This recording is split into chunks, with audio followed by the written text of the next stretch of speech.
Bienvenue à l'initiation au travail en quincaillerie offert par le Collège ACMAT. Lors d'une précédente capsule, nous avons compris qu'il y a plusieurs départements différents, allant de jardinage à la plomberie en passant par la cour à bois. C'est maintenant le temps de faire le tour du propriétaire afin de faire davantage connaissance avec les différents départements. Ah, vous êtes là? Ben justement, je vous attendais. C'est maintenant le temps de faire le tour des différents départements. Ça va vous permettre d'une part soit de confirmer le choix que vous avez fait, ou d'autre part peut-être de développer un intérêt pour un département que vous ne pensiez pas avoir. Également, je vais vous partager un ou deux trucs du métier que vous allez pouvoir mettre en pratique dès que vous allez débuter. Allez, suivez-moi, on va aller faire le tour. Oh, réservé au personnel. Ben non, vous faites partie de la famille maintenant. Venez-vous-en! Ah, la cour à bois! Oh là là! Si t'aimes ça de faire chauffer le visage par les chauds rayons du soleil, si ça te dérange pas de te faire mouiller sur la tête une fois de temps en temps, si t'aimes ça respirer le grand air, bien, la cour à bois, c'est fait pour toi. D'ailleurs, on dit souvent, c'est la pièce maîtresse de tout centre de matériaux. Ici, je me trouve devant celui qu'on s'attend le plus à retrouver dans la cour à bois, c'est-à-dire le bois d'œuvre. On appelle bois d'œuvre toutes les pièces de bois qu'on appelle par leur mesure, c'est-à-dire le 1 par 3, le 1 par 4, le 2 par 4, le 2 par 3, le 2 par 6. Bref, je ne vais pas toutes vous les nommer, vous comprenez le principe. Souvent, il y en a qui pensent qu'on est mieux d'avoir une cour à bois intérieure, à l'abri des précipitations. C'est pas vilain, ça fait très bien le travail, mais c'est peut-être plus pour le confort des consommateurs qui ne se feront jamais mouiller sur la tête lorsqu'ils vont charger leur véhicule. Parce qu'au niveau technique, une cour à bois extérieure fait très bien le travail. Par contre, certaines consignes doivent être suivies. D'une part, les palettes de bois sont livrées avec des bâches pour protéger les matériaux de bois. On laisse couverts les bâches à la fin de chaque journée pour les protéger des précipitations. C'est des bâches faites d'un matériau particulier qui permet à l'humidité de sortir des paquets. Par contre, empêche les précipitations, la pluie, la neige, de venir saturer d'eau les pièces de bois en dessous. Également, les pièces de bois sont attachées. On les laisse attacher le plus longtemps possible. On coupe ces sangles-là seulement lorsqu'on est prêt à vendre les pièces de bois qui sont rendues là. Pourquoi? Parce que même la planche de bois, la plus droite, la plus d'aplomb, au contact des fluctuations d'humidité dans l'air ambiant, pourrait se retrouver, si elle n'est pas assujettie, croche le matin, même si quand je suis parti la veille, à 5 heures, elle était bien droite. Donc, on abrite notre bois d'œuvre et également, on coupe les sangles le plus tard possible au moment de la vente. Également, on est capable de noter les panneaux structuraux, c'est-à-dire les contreplaqués, les panneaux de particules. Ça également, c'est des panneaux qui vont être dans la cour à bois. Généralement, tout ce qui est volumineux ou pesant, on va le retrouver à l'intérieur de la cour à bois. Je vais vous montrer plus en détail d'autres exemples de ce qu'on peut retrouver dans une cour à bois bien équipée. Vous allez retrouver des revêtements extérieurs et des revêtements de toiture. Par exemple, les paquets de bardeaux d'asphalte. Je vous l'ai dit tantôt, tout ce qui est volumineux ou pesant, on va les retrouver dans la cour à bois. J'en profite pendant que j'ai une feuille de bardeau dans les mains pour vous donner un truc du métier. Saviez-vous que les matériaux, particulièrement les matériaux qui vont être installés à l'extérieur, les couleurs ne ressortent pas de la même façon lorsqu'ils sont exposés à de la lumière artificielle, comme à l'intérieur du magasin, et sous la lumière du soleil. Donc, avant le choix final de votre client, vous pouvez sortir avec un échantillon à l'extérieur pour qu'il puisse pleinement apprécier la couleur qu'il va pouvoir observer à chaque fois qu'il gare sa voiture dans l'allée de stationnement de sa maison. Je vous dis que je suis confortable ici. C'est normal, c'est ici qu'on entrepose les isolants.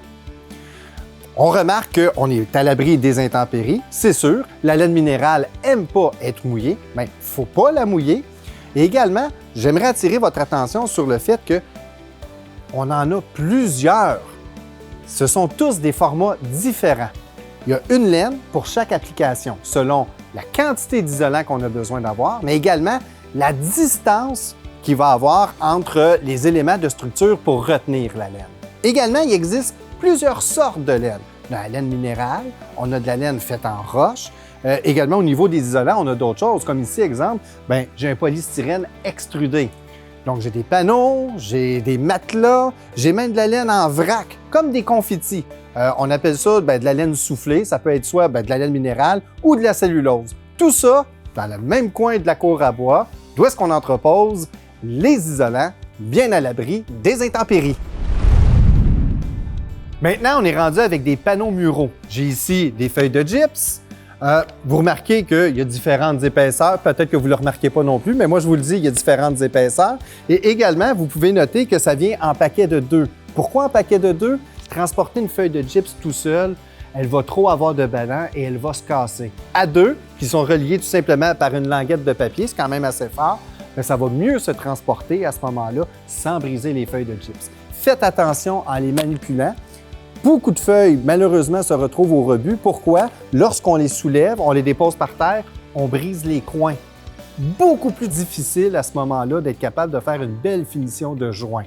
Donc, ce qui fait, le client va refuser de prendre possession de cette feuille-là, il va vous demander l'autre en dessous, et puis ça fait des pertes nettes pour le magasin. Au niveau financier, c'est pas amusant, mais également au niveau de l'environnement, des matériaux de construction, on veut pas que ça aille au rebut, on veut que ça serve à faire de la construction. J'ai d'autres panneaux muraux également.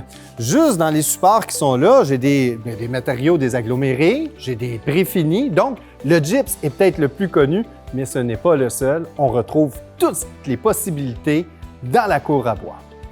Juste en dessous, vous pouvez sûrement remarquer, j'ai mes poches de béton, j'ai des poches de ciment-sable, qui n'est pas du béton, c'est différent. J'ai des poches de seulement du ciment et également des poches de pierre. Toutes sortes de variétés, ça vient à peu près dans les mêmes formats à ce moment-là. C'est des poches de 40 kg. Ouf! On plie les genoux pour aller les soulever. On fait attention à notre dos. Allez, on continue. Que ce soit le PVC ou l'ABS, vous êtes en mesure d'apprendre tous les secrets du département de plomberie. Je le sais, ça fait souvent peur au début lorsqu'on n'est pas initié. Par contre, en quincaillerie ou en centre de rénovation, avec les collègues, c'est facile d'apprendre et de conseiller les clients, que ce soit des travaux de drainage, des travaux de soudure, de rapiéçage, installer une nouvelle toilette pour ne pas faire comme Martin Matt, ou plutôt aller tout simplement remplacer une robinetterie. Vous allez être en mesure de bien conseiller vos clients. Donnez-vous le temps d'apprendre et quand on n'est pas sûr, on consulte un collègue tout simplement. Mais je vous le dis, si vous aimez résoudre des problématiques, c'est probablement un des départements qui va le plus vous appeler. Dans le saisonnier, en été, on s'occupe de la cour, tout ce qui est dans l'aménagement du terrassement. Également, si vous voulez que votre client ait le plus beau gazon de tout le quartier, on a des produits qui nécessitent une formation supplémentaire, mais qui sont disponibles comme des insecticides ou également des fertilisants adéquats à utiliser pour faire le voisinage vert de jalousie. Le département de la peinture va vous en faire voir de toutes les couleurs. Excusez-moi, était facile. Faire sa part, le département de la peinture, c'est beaucoup plus que de la peinture, de la teinture ou du vernis. Tout ce qui est finition de surface, murs et plafonds, on va trouver ça ici. Au niveau des produits et également au niveau de l'outillage pour appliquer ces produits-là. Que ce soit pour gratter, façonner, aplanir, on a l'outil qu'il vous faut. Vous êtes créatif? On peut faire des faux finis à ce moment-là pour faire un décor à petit prix qui est très imaginatif. Également, on veut réparer un vieux comptoir. On veut réparer une entrée de béton qui a été abîmée avec le temps. On a des produits ici pour recréer du nouveau sans tout détruire à petit budget. Donc, vous avez de l'imagination, vous êtes créatif, vous aimez suivre les tendances, le département de la peinture, il vous appelle, il est pour vous.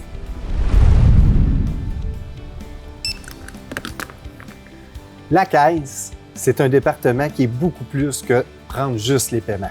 C'est important de prendre les paiements, évidemment, il n'y a pas de commerce ou sinon. Mais également, à la caisse, c'est le dernier contact que le client va avoir avec le magasin. On veut que le souvenir soit agréable. vous avez du charisme, vous aimez le contact humain, bien, la caisse pourrait être un très bon endroit pour vous. Et voilà, on a fait un survol des principaux départements qui existent dans une quincaillerie ou un centre de rénovation. Par contre, on n'a pas vu l'ensemble des départements, il y en existe plusieurs autres. Rapidement, je pense à l'électricité, je pense aux portes et fenêtres, je pense à l'outillage. Également, notez qu'il peut y avoir des différences selon la localité du magasin. Par exemple, un milieu rural n'a pas nécessairement les mêmes besoins que dans un milieu urbain. On s'entend, il va toujours avoir des planches de bois, mais il peut y avoir des éléments qui vont varier. Ça complète le tour du propriétaire et j'espère que vous avez eu autant de plaisir que moi à faire le tour de ce magasin. Maintenant, c'est le temps de se retirer et puis je vous demande de fermer les lumières en partant. Comme nous avons pu le voir, il y a plusieurs départements dans un centre de matériaux.